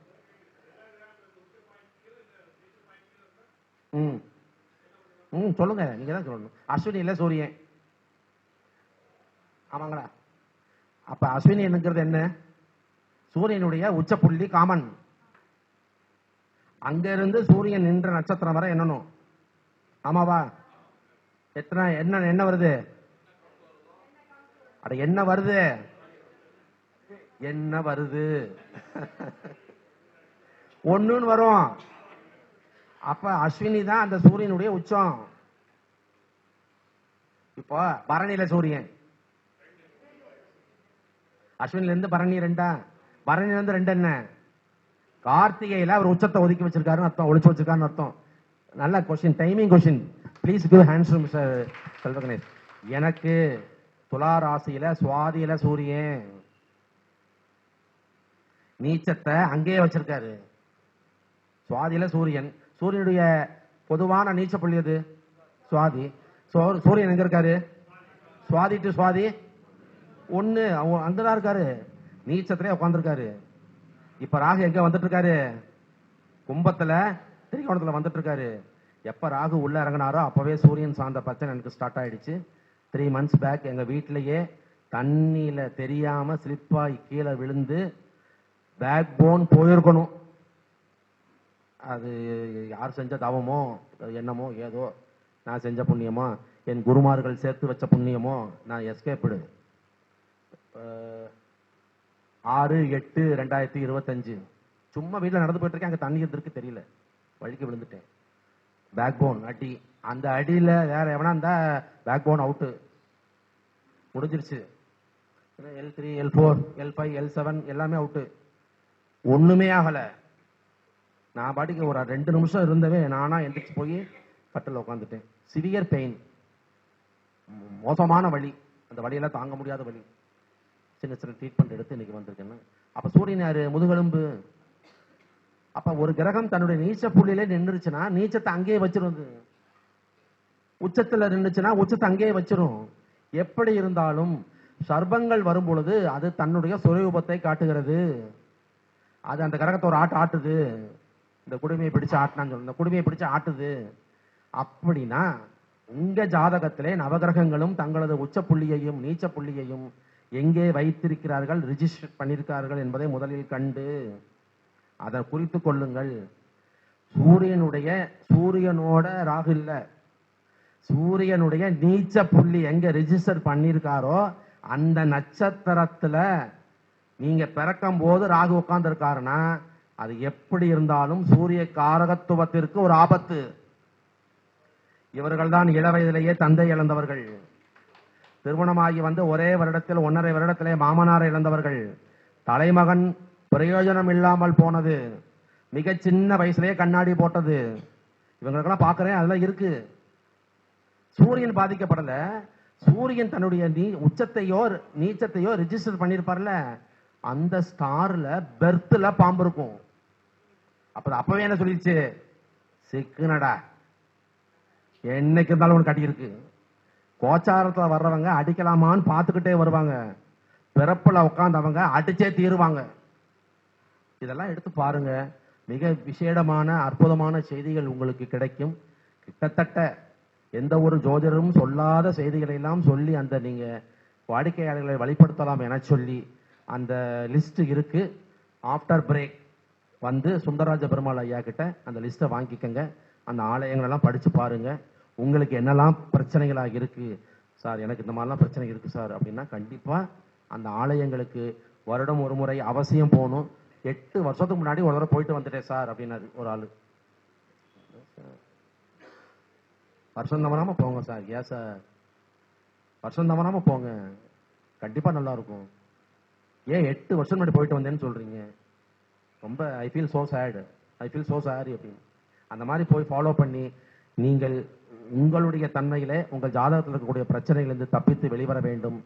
பிராக்டிக்கல் அஸ்ட்ராலஜர்ஸ், தொழில்முறை ஜோதிடர்கள் இருப்பவர்கள் உங்களை நாடி வரக்கூடிய வாடிக்கையாளர்களையும் வெளிப்படுத்த வேண்டும் என சொல்லி கேட்டுக்கொண்டு, நல்லதொரு வாய்ப்பினை தந்த உங்கள் அத்துணை பேருக்கும் எனது நெஞ்சார்ந்த நன்றி கலந்த நமஸ்காரங்களை தெரிவித்துக் கொண்டு, வழக்கம் போல் உங்களிடமிருந்து தற்காலிகமாக விடைபெறுவது உங்கள் நண்பன் பிருகு பிரபாகரன். வேறொரு நல்ல வாய்ப்பிலை சந்திப்போம் என சொல்லி, இதை ரொம்ப விசேஷமா, ஏன்னா சுந்தரராஜ பெருமாள் எனக்கு ஒரு 10-12 வருஷமா இருக்கும், 10-12 வருஷமா தெரியும்.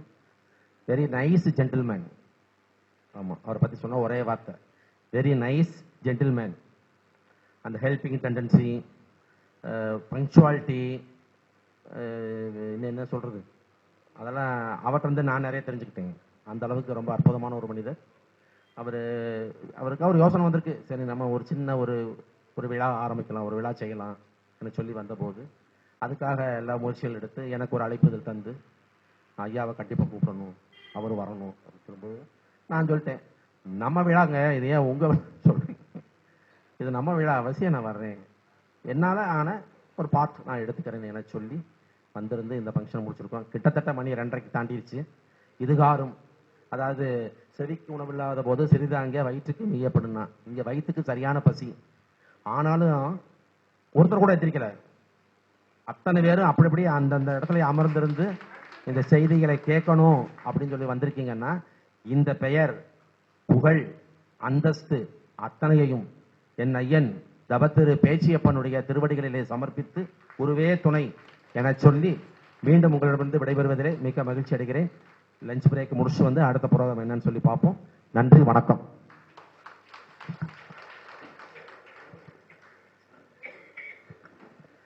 ஐயா அவர்கள் ரொம்ப சிறப்பாக பேசினாங்க.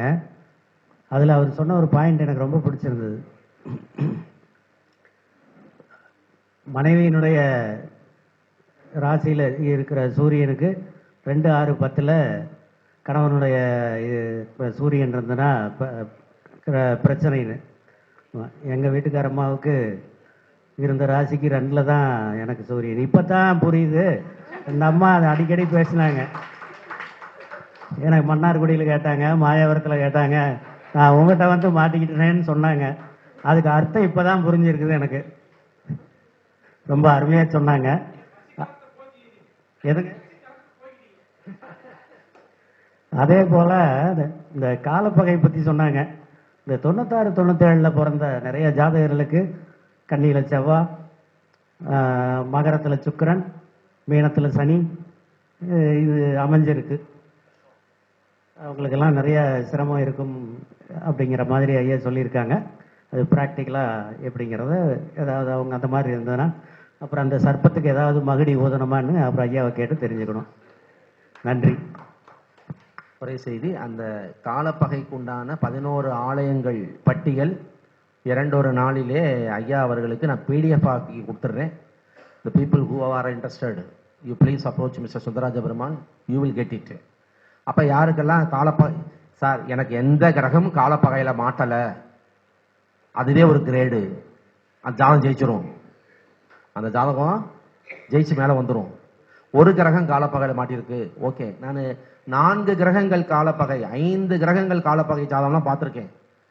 என்ன நானே அப்செட் ஆகிடுவேன், எப்படி இந்த ஜாதகத்தை காப்பாற்றுறது, இது எப்படி தூக்கிட்டு மேலே வர்றது, 5 கிரகம் காலப்பகை, இறைவா அப்படின்னு சொல்லிட்டு நானே ரொம்ப வெக்ஸ் ஆகிடுவேன். அந்த மாதிரி நான் சொன்ன பட்டியலிலே உங்களுக்கு எந்த கிரகமுமே இல்லைன்னா நீங்கள் உங்களுக்கு காலப்பகையே இல்லை, ஜெயிச்சிட்டீங்க. 1 இருந்தா 2 இருந்தா எத்தனை இருக்குதோ அதுக்குண்டான தகுந்த பரிகாரத்தை செஞ்சு அந்த ஆலய வழிபாடுக்கு போய் வந்தால் அந்த கிரகத்துடைய தீய வீரியம் குறைகிறது. அவ்வளவுதான். ஃபாலோ பண்ணுங்க. தேங்க்யூ. ஐயா அவர்களுக்கு மிக்க நன்றி. அதாவது முதல்ல ஸ்டார்ட் பண்ணும்போதே ஒரு கதை ஒன்று சொன்னாரு, அவள் ஒரு தொடர்கதை அப்படிங்கிற ஒரு இது சொன்னாரு. அதில் கடைசியில் கிளைமேக்ஸில் என்ன வரும் அப்படின்னா, மறுபடியும் அவர் வந்து மறுபடியும் வேலைக்கு போகிற மாதிரியே தொடரும் அப்படின்னு வரும். அதே மாதிரி ஐயாவோட கருத்துக்களும் அடுத்தடுத்த கருத்தரங்களை நம்மளுக்கும் தொடரும் அப்படிங்கிறத நான் மிக தாழ்மையோடு கேட்டுக்கிறேன். அதே போல் உண்மையை நம்பினால் உண்மை ஜெயிக்கும் அப்படிங்கிற ஒரு விஷயத்தை அருமையாக சொல்லியிருந்தாரு. அதே போல் காலப்பகை, காலத்துக்கும் பகை அப்படிங்கிற விஷயத்த நம்மளுக்கு அருமையாக எடுத்து உரைத்த ஐயா அவர்களுக்கு மறுபடியும் குருகுலம் சார்பாக மிக்க நன்றியை தெரிவித்துக் கொள்கிறோம். மேலும் திருமண பொருத்தத்தில் மிக முக்கியமான சூட்சமமான சூரியனை வைத்து எப்படி பார்க்கணும் அப்படிங்கிற விஷயத்தையும் அழகாக சொல்லியிருந்தாரு. பெருநிதி அந்த விஷயம், பொருளாதாரம் வந்து ஒருத்தருக்கு எந்த லெவலில் இருக்கும், அதற்குரிய பரிகாரங்கள், அதற்குரிய விளக்கங்களையும் மிக அருமையாக சொல்லியிருந்தாங்க. அதே போல் உச்ச நீச்ச கிரகங்கள் அந்த பாயிண்ட்டை எப்படி எடுக்கணும், அதனால் என்ன பிரச்சனைகள் வரும், அதனால் என்ன விளைவுகள் ஏற்படும் அப்படிங்கிறத நம்ம முன்கூட்டியே தெரிஞ்சுக்கிட்டா நம்மளுடைய ஜாதகத்தில் எதிர்காலத்தில் வரக்கூடிய விளைவுகள்லேருந்து கொஞ்சம் நம்ம தப்பிக்கிறதுக்கு அவர் ஒரு பரிகாரம் கொண்டு வந்து அதை வந்து நம்மளுக்கு பிடிஎஃபாக எல்லாத்துக்கும் கொடுக்கவும் செய்கிறாரு. இங்கே வந்து எல்லாத்துக்குமே அந்த பரிகாரத்துக்குரிய ஸ்தலங்களையும் அறிவிச்சிருக்காரு. மீண்டும் ஒரு முறை குருகுலம் சார்பாக ஐயா அவர்களுக்கு மிக்க மனமார்ந்த நன்றியை தெரிவித்துக் கொள்கிறோம். ஐயா அவர்களுக்கு மரியாதை செய்வதற்காக திருமுருகம்பூண்டியிலிருந்து திரு ஜெகநாத ஐயா அவர்களையும் திருமதி சுலோச்சனா அவர்களையும் நினைவு பரிசு கொடுப்பதற்காக மேடைக்கு அழைக்கிறோம்.